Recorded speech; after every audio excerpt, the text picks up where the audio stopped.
It's not just the technical bit of the job, but you also had to, but understanding what I was doing, I'm not that old, it's just that I saw it. And then I also saw the 2G to 3G transition. And you talked about some of the challenges. Apart from building your competence and your leadership, I think one of the things that comes to you as a woman is the reality of childbirth. By the time I had my first son, and then I had the second, and then the promotion came, my man would be in the car downstairs with the nanny. I'd be sitting in a meeting with Eric because he had flown down by the timetable, and I would say, excuse me, and I would go breastfeed and come back.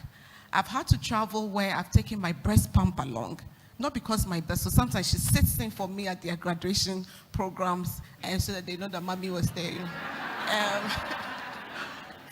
Yeah, to also take up support. Not every mother-in-law is a witch, So I've had to say to myself that director role, we actually moved homes of my children. And then when I come back, she leaves. And sometimes in the early parts of my career, I actually have to leave my kids with her. And then at the end of the day, you have to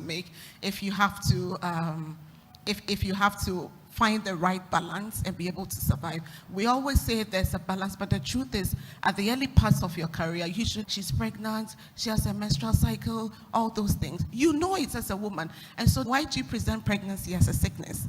There are a lot of women who are fortunate to go through it in a very small...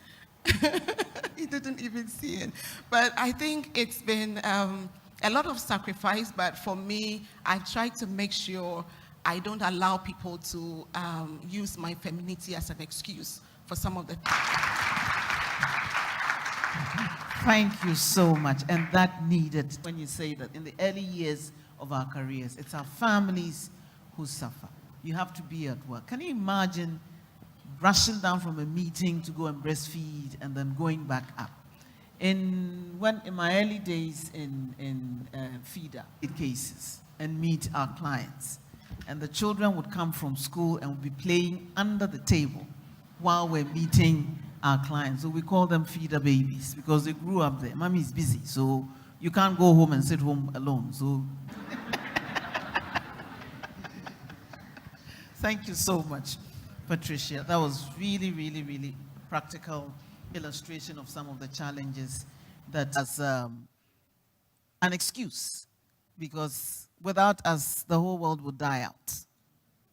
So they need us more than we need them, right? Yeah. Adoma, between the two countries, is there a difference? And is there even a difference? And then what are the key issues or reasons that lead to the low representation of women in the tech and cybersecurity sectors? If you could share your insights on that for us. Sure, Honorable Minister. It's something that I think about a lot. There's definitely a difference between the two countries. South Africa, I think about 38%. So it's pretty high in South Africa. And I think there are two main reasons. Number one being that the Department of Basic Education is championing this. So they have missed. And so they have coding and some of the basic curriculum, robotics, and these are all key in terms of helping to shape women. So young girls, when they come out of school, STEM is not something that's very foreign. Organize activities for the girls. So for example, going to the museums, making sure that this happens, and then out of school experiences as well that help. In terms of your question around why women or why young girls don't pursue STEM, I think there are a number of reasons. I'm sure come out of school and they don't actually know. It's not introduced to them as a guidance course around career counseling. It's not made available. So many girls are actually not aware of this. They're scared to pursue maths and science. I think she was the one who was saying that how, you wanted to just solve for something. And for me, actually growing up to solve for X and the problem solving ability that goes into, I found it fascinating, the whole process, they don't see themselves represented, they don't see any role models. So which for them perpetuates the fact that, well, if I don't see any role models, maybe there aren't really any women that are involved in technology. It's going to be so hard as a woman to try and balance the personal and the career side. And organizations, a lot of organizations make it hard to believe are the key challenges to women embracing STEM. From the South African example, to increase the number of women in STEM at all levels. But thankfully, it's not just, anything is doable if you put your mind to it, like all our panelists have told us. If you decide you want to do it, just figure out how, seek help. Now you have lots and lots of role models to choose from, plenty. So you can't say you can't see, any of us never got growing up. Don't waste it.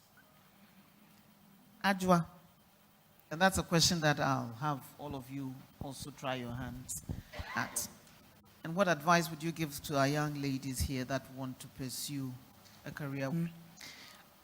I hope we don't restrict ourselves when we hear cybersecurity to just that bits and bytes, okay? It's a broad field.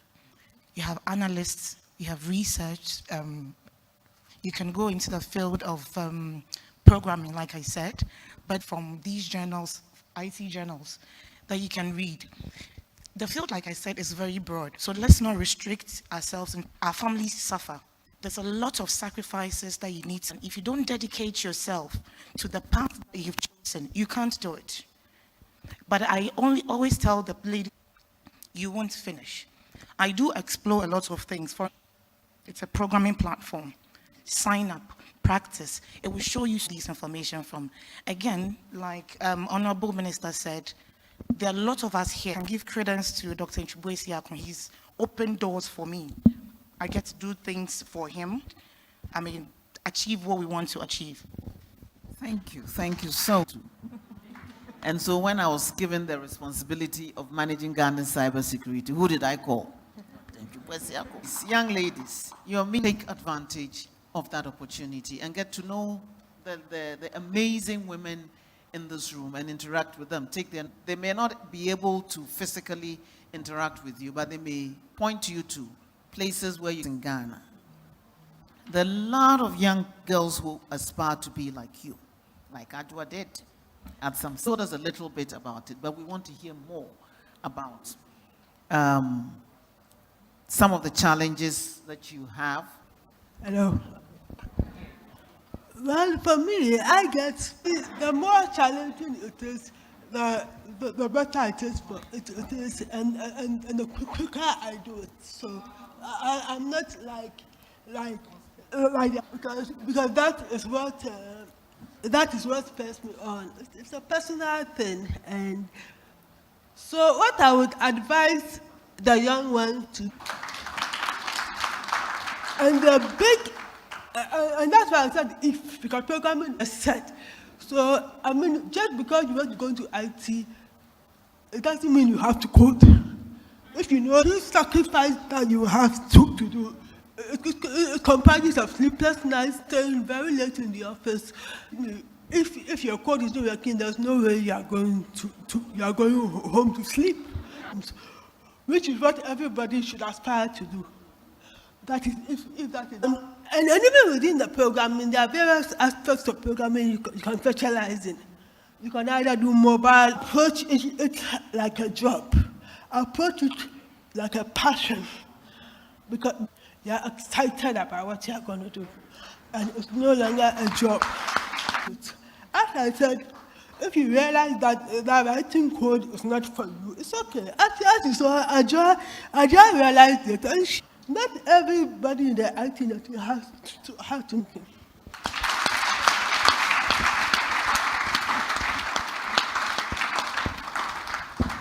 Thank you too, about it, and you're not dragging your feet and all of that. I mean, we've all learned quite a few things this morning, and this and that. Farida, what do you do for fun? And I'll ask all. Yeah. So that is what I do for fun. Yeah. I am a bookworm. I basically cook. Yes, I love cooking. Since you love baking, I just had my birthday, so when am I getting a cake? Okay, you love movies, and what else? Shopping is therapy, Honorable. It's so therapeutic. And then going to the salon to get your nails done, get your hair done. At least get back. I think except for I'm not For Farida, I'm with you. Books. I love reading. Right now, I'm in the middle of about 3 books. Like enjoy art. I was really getting into the art scene and then COVID, but now we're getting back into it. And another thing I'm really enjoying is trying to discover local places in Ghana. I just try and find somewhere else to go to in Ghana. There's some amazing places. We need to support local tourism. Talking about ecotourism and exploring places in Ghana. Just yesterday, I was reminiscing about Mr. Ferdinand Eyim. I don't know history of tourism. And at that time, they instituted the World Tourism Day celebrations as a week-long tour of the country. So the ministry would put from transportation to hotels and tour sites, and you pay for it. So I encourage, since I was so busy, and this is just something that I used to do to keep the children interested. I went on the first one with them, and then like you, my mother would take them, busy women too, we need to make time for our families. So no matter how busy you get, find a day in the month quickly, and before you realize it, you've grown apart from them. And we can't let nannies and mothers-in-law love them to bits and all of that, but our children are our children. And so we need to raise them. So it's a challenge struggling to find that balance, holding down meetings all over the place. And one Saturday I decided that, oh, I haven't made breakfast for these kids for a long time, so let me go and rustle something up for them. My son was about 10 years old at the time, and he just become a mother. And I'm like, what? He said, I don't know when the last time you cooked for me. Whoa. And I'm like, what we do to our kids when we get caught up in breakfast, take him to school, and all of that had come to a stop, and other people are fixing him breakfast. Driver is taking him to school. Driver is picking him up from school. I get home when they're asleep, and so you never get to see them and spend time with them. It's important that we make time to be with the kids, no matter how busy we are. And so we have date nights, and they know their mother too loves dancing and music. Go drink somewhere and be dancing in the room, and so they'll keep, can we join you? I say, yes, come over. In our careers, so that we don't let the family lose out too much. So even though you're away, they are looking forward to the time that you can be with them because they know you will be away. We could go on and on forever, but I would like to also make some room. For Laka, yes. What do you... Well, I do everything that other women have said apart from cooking and shopping, but I also love watching crime shows because I like to know why a man has killed a woman or why a woman has killed a man, and it's always about money, so yeah. Anything. Please send her a microphone. Yvette, get ready. What was the... Lucy Finn. I've been in the telecoms industry for the last couple of years, but I just transitioned actually to the development space. I'm currently the country head for Ghana for the MasterCard Foundation. And I have been in that role for 1 week only, so exciting times. Tigo. And she doesn't know this probably, but when I came in, I just come in from New York with my Kubolo lifestyle, and I saw how Patricia carried herself at the company and how well received. So really having role models that we could look up to, I think, is absolutely key. Lucy Quist, who was supposed to be on here as well, is somebody else who we used career. So it's absolutely key. And events such as this, which allows us all to come together, share ideas, and take. I'm sure you've all heard about the future of work and how a lot of jobs are going to go away because of artificial intelligence. You'll have cybersecurity in there, you'll have software developers in there. So it's even common sense for the young ones in the room today to watch. One thing that, if you think about it, oh yes, there's a lot of conversations around STEM jobs being had, here, the role models here, who are showing you what is possible and what you can achieve. So that's all I have to say. Thank you very much, Honorable Minister. My name is Yvette Dumbo Atekwe. I'm the Managing Director for Dimension Data. Dimension Data is a group for, I would say, close to 15 or 16 years now. I am just excited today, and it was a real pleasure for me. Was it last year or the year before, when we were in Cape Coast? Yes, with the Honorable Minister, and you won't believe it. The kind of feedback in Accra, you know, we've had conversations with them, and I'm happy to see that they're all taking rapt attention, take in as much as you can, soak it. You know, it's not every day that you have the pleasure to sit with the Honorable, to say before I sit down, it's about Farida, her sense of humor. And you must have a sense of humor, you know, in any, the girls that we had, I think it had to do with the various proposals, 010101, you know, and, you know, Farida, keep doing what you're doing. Patricia, data protection. Yeah, you thought you were going to get away with it? I do say Poco, Data Protection Executive Director for Ghana. And this, I've been so excited doing programming. But what I've heard today is very similar to my career and how I'm going to do science. And it's just, that's why I've been laughing throughout the morning, because the life is so common to women trying to excel at what they do. But the inspirator is my father, who always used to say that if you want it so badly, you will go for it and you will get it. And I'm so focused at going to get what I need. And one thing I also avoided, like you avoided, for the longest time I was working in government from the age of 21 in London. I worked for government. I've been a system animal all my life, central personnel of government, and I got bored with routine work. So I wanted to do something challenging, and like Farida, it's got. So I studied part-time evenings, which is possible in Europe, part-time evenings, working full-time, 6 to 9 p.m. for working from 9 to 5 p.m. and studying in the evenings. If you don't go for what you want now, and you decide later in life, it's even more challenging to do it. And I did that with all over that to get what I needed, to be able to get where I wanted to get to.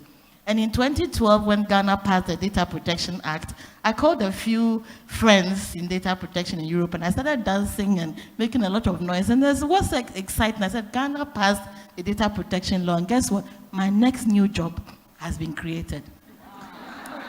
Somehow, 5 years later, I was working in consultancy somewhere in a village in Europe, and I got a phone call. I got a phone call from the minister to say, the president of Ghana wants you to come and head the Data Protection Authority. That's what determination can get for you.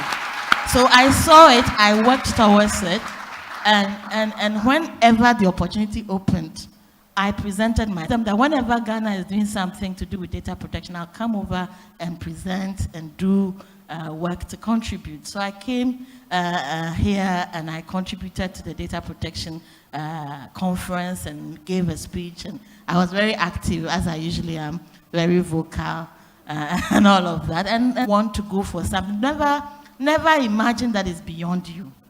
It's always achievable, and the sky is the limit. You will get the hoops of the male dominance, the hoop of the masculinity, the hoop of family saying you can't do this. You focus and be determined and you achieve it. Thank you.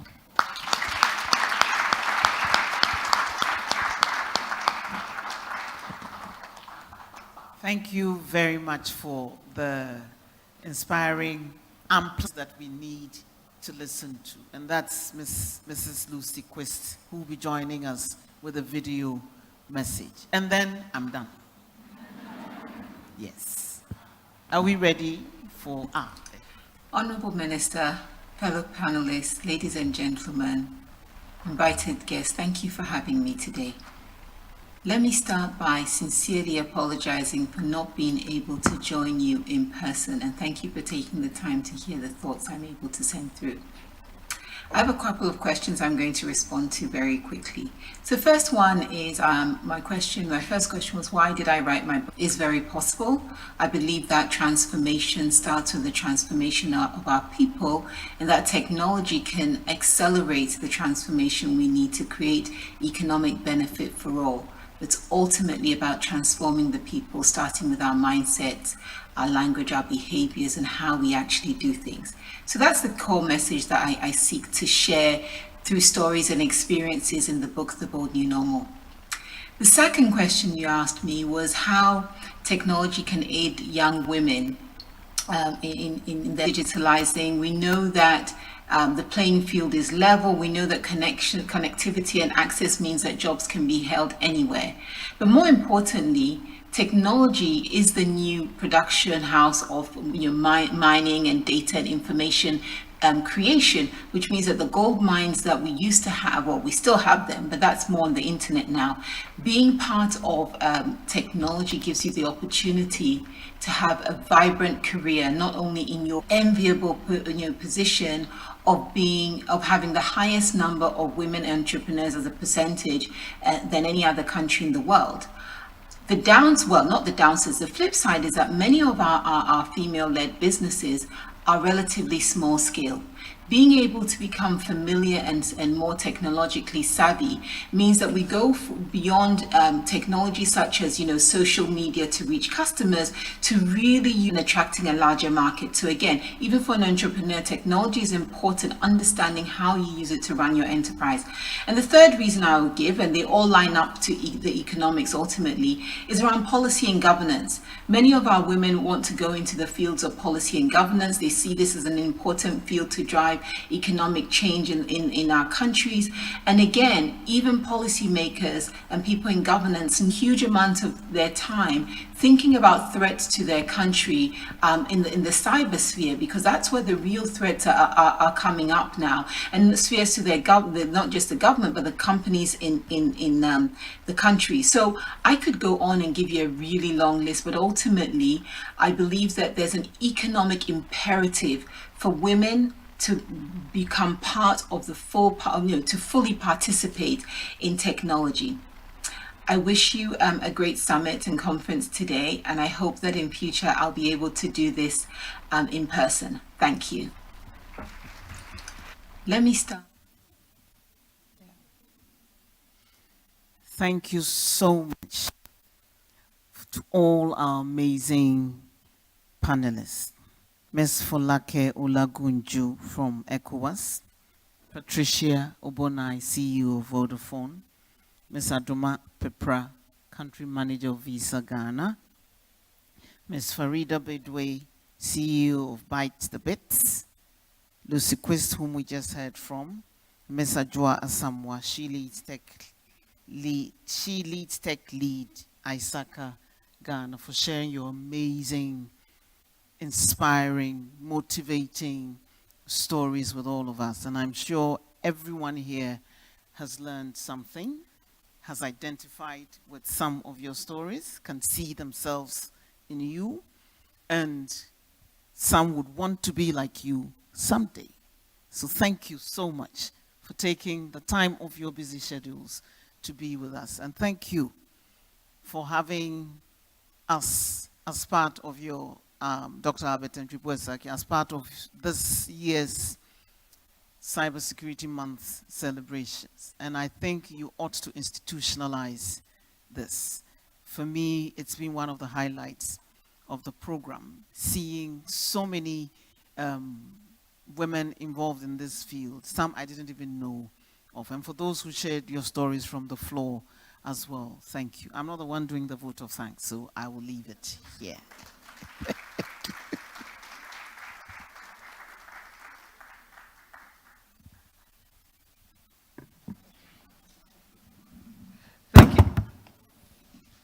Thank you very much, Honorable Minister, for leading a very enlightening session. I believe we've all been encouraged to do more, to learn more, and to just be more basically in the cybersecurity industry. Next, I will call the Honorable Deputy Minister for Communications and Digitalization, Honorable Amma Poma-Boateng, to give us the closing remarks.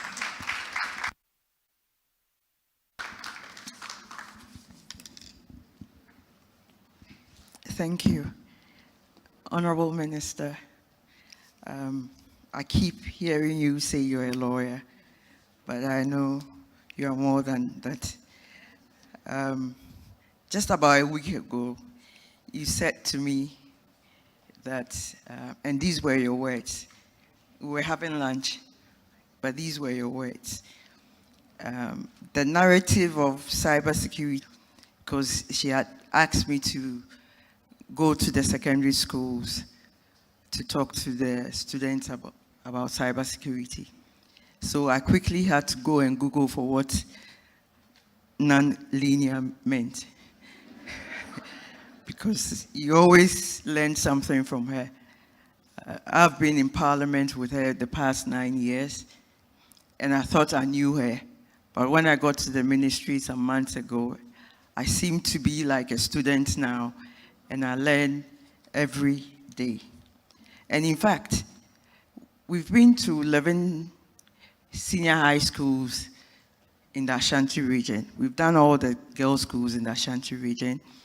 You gave us a target of meeting 20,000 girls before the year ends. But just in the Ashanti region, we've done 11 schools and we've done the 20,000. So it's been good. And whilst we were out there, from the participants, from the major things they asked for was to have these women role models. They wanted to know more about the various career paths in cybersecurity. And you know, with the SHS, it's either you're a science student or you're an art student. But we realized that all of them wanted to have an opportunity to be, to be in the IT space. But if they don't get a chance to do the science, that means we need to look at that, because the girls really showed interest in this field. There was a school where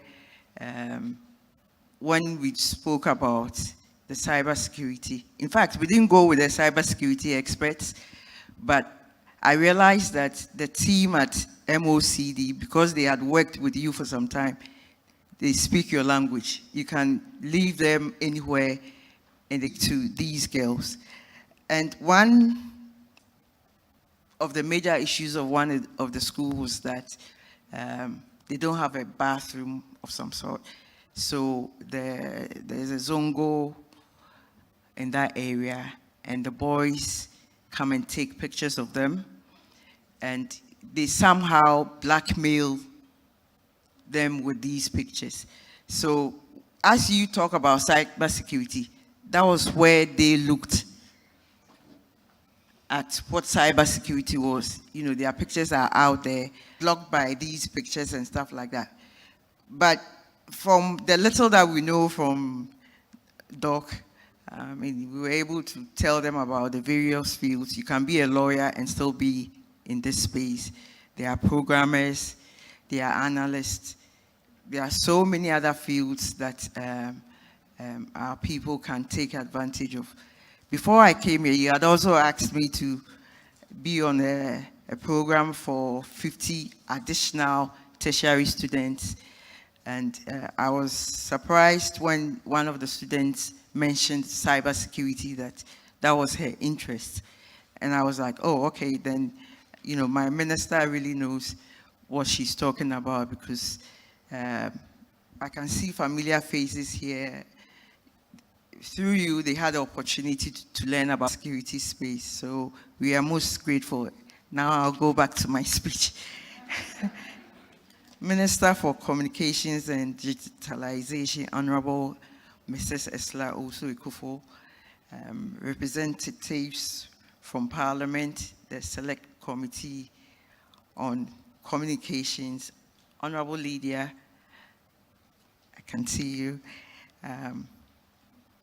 Honorable Kofi Ahinkra, I can see you too, heads of government agencies, my Chief Director, Vodafone Ghana, the Chief Executive, Programs Officer, our panelists, and the Country Manager for Visa, Ms. Adoma, Mrs. Lucy Quest, Information Systems Audit Lead, Ms. Adjoa Samoa, Sister Yvette, I can see you too, friends, yes, Holy Child. Ladies and gentlemen, I can see government agency heads here. On behalf of the Ministry of Communications and Digitalization and the Cybersecurity Authority, we say a big thank you, and to the various institutions for your presence here this morning. Your contribution to this important and timely discussion critical to Ghana's vision to bridge their country's gender digital, making them particularly qualified for cybersecurity challenges. Women have a key role to providing opportunities to build the capacity of women in the field of technology, and there is more work we can do. The country is well on its way to reducing this gap in the shortest possible time. In the past 2 weeks, raised their cybersecurity superpowers to take up careers in this security field. Last month, 50 female tertiary students, and I think they did the Scratch program, yes. 1,000 girls from primary and JHS from 10 districts in the Western North region were recently trained in basic computer skills, coding and HTML in the ICT Investment Fund for Electronic Communications, GIFEC, the National Communications Authority, NCA, the Kofi Annan Center of Excellence in ICT, our Accra numerous regional coordinating councils, our extraordinary mentors, our ICT strategic partners like MTN, Huawei, Vodafone, ICT program.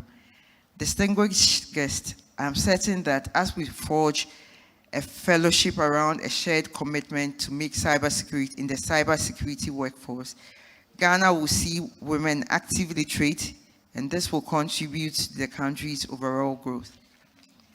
The narrative of cybersecurity, through the collaboration with you, our stakeholders, the relevant government agencies and the public, Ministry of Communications and Digitalization, led by our DG Esla, or Divide. We thank you once again for coming. Thank you.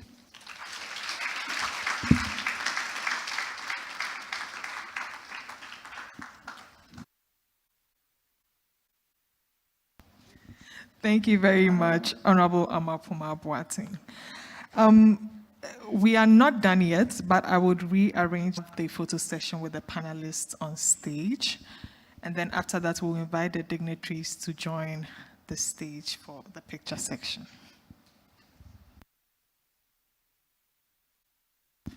All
Please, I'd now invite all dignitaries present to kindly join the panelists on stage.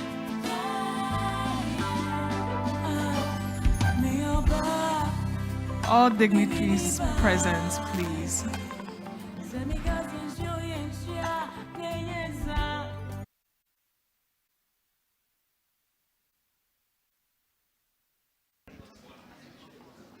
Please, all dignitaries on stage, kindly know that the program is still not over, but we are slowly wrapping up.